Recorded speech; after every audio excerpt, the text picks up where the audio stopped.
Olá, estamos começando mais uma aula do curso de Pregação Bíblica para Proclamadores da Esperança. Parabéns por sua perseverança. Nas aulas anteriores, vimos que o sermão possui 3 partes: introdução, argumentação e conclusão. E você já aprendeu sobre as 2 primeiras, introdução e argumentação. O estudo de hoje será sobre a conclusão do sermão. Imagine comigo, você escolheu um tema relevante para proclamar esperança. Preparou bem tanto a introdução do sermão como a sua argumentação. Cada informação foi bem pesquisada e tudo foi colocado no devido lugar. E agora, como terminar sua mensagem? O que você deve dizer? Esse é o tema da aula de hoje. Uma conclusão é o clímax do sermão. Deve ser bem pensada e planejada. Tudo que foi dito antes teve como objetivo conduzir os ouvintes até esse ponto. Agora, os ouvintes precisam saber o que a verdade exige da parte deles. Na conclusão, o orador destacará o que os ouvintes devem realizar como resultado da mensagem que acabam de receber e os convocará a uma ação específica, mas deve fazê-lo usando de uma motivação adequada, que mencione os benefícios e de modo que seja positiva e transmita esperança. Vejamos então algumas maneiras de concluir. Há uma diversidade de modos de fazer isso. Algumas das mais importantes são as seguintes. Primeiro, apresentar de modo resumido os pontos principais. No caso, as gavetas, que já estudamos, ou divisões, você repete esses pontos principais. Um segundo modo seria usar uma ilustração que resume a ideia ou que mostre como a verdade apresentada no sermão funciona na vida. Observe um exemplo. Há muitos anos eu estava no NASP, nosso colégio, almoçando no restaurante, e diante de mim assentou-se um pastor que era presidente de uma missão nossa que na época cuidava do Acre de Rondônia. E esse meu amigo me contou que ele estava viajando pelas igrejas do seu campo e pregando a respeito do dízimo. Numa igreja grande, após fazer o seu sermão, ele foi à porta para cumprimentar os irmãos quando esses saíam da igreja.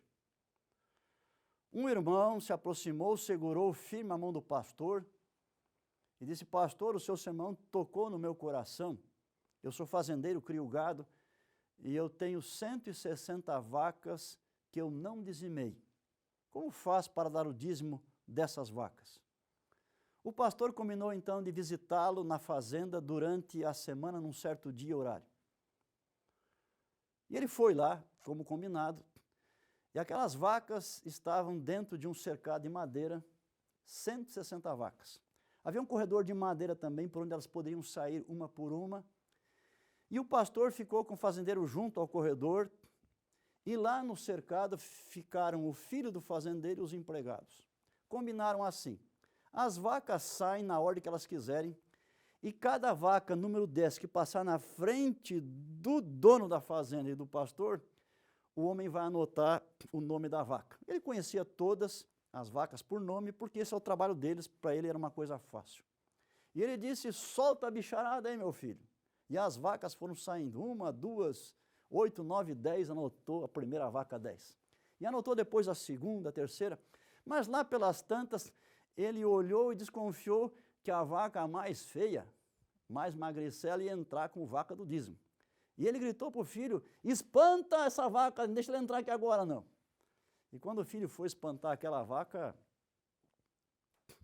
por trás dele entrou com vaca número 10, a vaca mais gorda, a que mais dinheiro valia de todo o rebanho. E o pastor me contava da alegria do fazendeiro em poder colocar como dízimo a melhor vaca que ele possuía.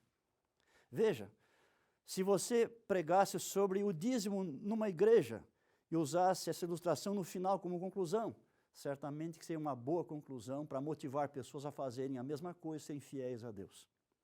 Um terceiro modo de a gente concluir uma mensagem é apresentar uma citação bem escolhida, que declara a ideia do sermão em palavras mais eficazes e mais vívidas do que o próprio pregador consegue achar sozinho.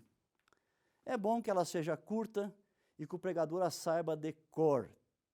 Umas poucas linhas de uma poesia ou de um hino, ou até uma única frase da Bíblia que resuma ou aplique tudo o que foi estudado, pode ser feito. Veja um exemplo. Alguém terminando um sermão sobre a salvação por meio de Jesus unicamente, ele terminou citando um reformador. 2 linhas apenas. O reformador havia dito assim: quando eu olho para mim mesmo, não sei como eu posso me salvar, mas quando eu olho para Jesus, não sei como eu posso me perder. E aí é só convidar as pessoas para olharem firmemente para Jesus. Uma quarta maneira de terminar um sermão é fazer referência a alguma personalidade reconhecida que sirva de inspiração. Um missionário, um pregador, alguém da própria comunidade, enfim. Uma quinta maneira é fazer uma pergunta ou uma série de perguntas. Por exemplo, terminando uma mensagem sobre comunhão com Deus, o pregador terminou da seguinte maneira: meus amigos, eu deixo com vocês 3 perguntas para terminar o nosso estudo da Palavra de Deus desta manhã. Primeira pergunta: quanto tempo você gasta cada dia estudando a Palavra de Deus? Quantos minutos são por dia? Segunda pergunta: quanto tempo diário você emprega para orar a Deus? É só você e Deus e mais ninguém. Quantos minutos são por dia? Terceira pergunta: você crê que esse tempo diário que você dedica para conversar com Deus em oração e para estudar em sua palavra é suficiente para que você possa um dia estar eternamente salvo no reino de Deus? Então, termina-se com uma série de perguntas. Esse é um bom jeito de se concluir uma mensagem. Um outro modo é apresentar uma orientação específica ou prática de como traduzir a verdade estudada no sermão numa experiência de vida. O que você não deve fazer na conclusão? Primeiro, não diga a seus ouvintes que esqueceu algum tópico. Às vezes nós estamos pregando sem nenhum esboço, sem nenhum papel para guiar, e é comum esquecer. Mas não diga que esqueceu, porque não ajuda em nada. Segundo, não pare de repente no final do discurso. Em certo aspecto, pregar é como dirigir um carro. Você entra no carro, dá partida, coloca em primeira marcha, depois segunda, terceira, quarta, quinta, e vai na rodovia a 100 ou 120 conforme a permissão do local. Mas você não pode parar a 120 por hora, é um desastre. Você tem que ir reduzindo, né? Quarta marcha, terceira, segunda, primeira, e você para. Assim é o sermão, se reduz pouco a pouco. Terceiro lugar, nunca se desculpe. Você aprendeu numa outra aula que nunca se desculpa na introdução do sermão. E agora estou ensinando que não se desculpa na conclusão também. Porque já houve muitos casos em que pregadores, eles não se sentiam muito qualificados, mas não se desculparam lá no início. E quando estão encerrando a mensagem, estão vendo que não foi muito bem. E então não pediram desculpa lá atrás, pedem agora no final. Isso não ajuda também. Quarto lugar, não estique.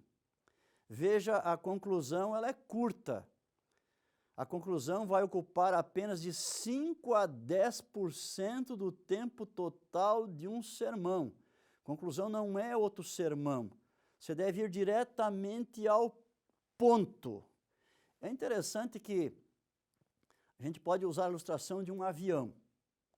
Quando um avião está chegando ao seu destino, você sabe que a velocidade dele é bastante diminuída, a altitude dele também. De repente se escuta um barulho e as rodinhas são soltas e ele vai logo aterrissa, é muito rápido. Mas pode haver o caso de que o piloto do avião, quando só faltava aterrissar, ele resolve arremeter. Por alguma razão, ele levanta de novo o avião e dá mais uma longa volta, e depois ele vem de novo, não é? E alguns pregadores, eles fazem algo parecido. Eles estão já para terminar, pela velocidade que eles estão usando na voz, pelas palavras usadas, todo mundo já está sabendo que vai terminar. Só falta dizer amém. Mas o pregador sentiu que não ficou legal. E então ele arremete, ele conversa mais um pouco, faz uma nova conclusão. E ele vem de novo. E quando está chegando, só falta o amém, alguns vão mais uma outra volta. E assim tem sermões com 2, 3, 4 conclusões, nenhuma presta. Por quê? Porque não foram bem pensadas e planejadas. Então nunca estique. Para que isso aconteça, prepare bem a sua conclusão. E mais uma coisa que não se faz no final do sermão é colocar novos argumentos. Alguns pregadores, eles quando estão terminando a mensagem, lembram de uma informação, uma ilustração, um argumento qualquer, que devia ter sido dito lá atrás, ele esqueceu, lembrou agora. Não diga, já passou a hora daquilo entrar no sermão. Não mencione, porque não vai também ser benéfico. Nas últimas aulas, aprendemos que o sermão possui 3 partes: introdução, argumentação, conclusão, e também as diferentes maneiras de preparar cada uma delas. Aprendemos ainda que a primeira impressão deve ser cativante e a última impactante. Fica agora uma tarefa de casa para você. E a tarefa consiste em preparar uma conclusão. Novamente, vamos aproveitar o esboço que você já fez sobre Romanos 6, 23, numa tarefa passada. E você prepara agora uma conclusão, levando em conta as orientações dadas na aula de hoje. Esta aula foi a última sobre a estrutura do sermão. Agora, nessa altura do curso de pregação bíblica, você está em condições de preparar seus próprios sermões. Parabéns! Mas as aulas continuam. Em nosso próximo encontro, o tema será ilustrações. Nela você aprenderá qual a utilidade das ilustrações, seus diferentes tipos e onde encontrá-las. Vejo você lá. Um forte abraço.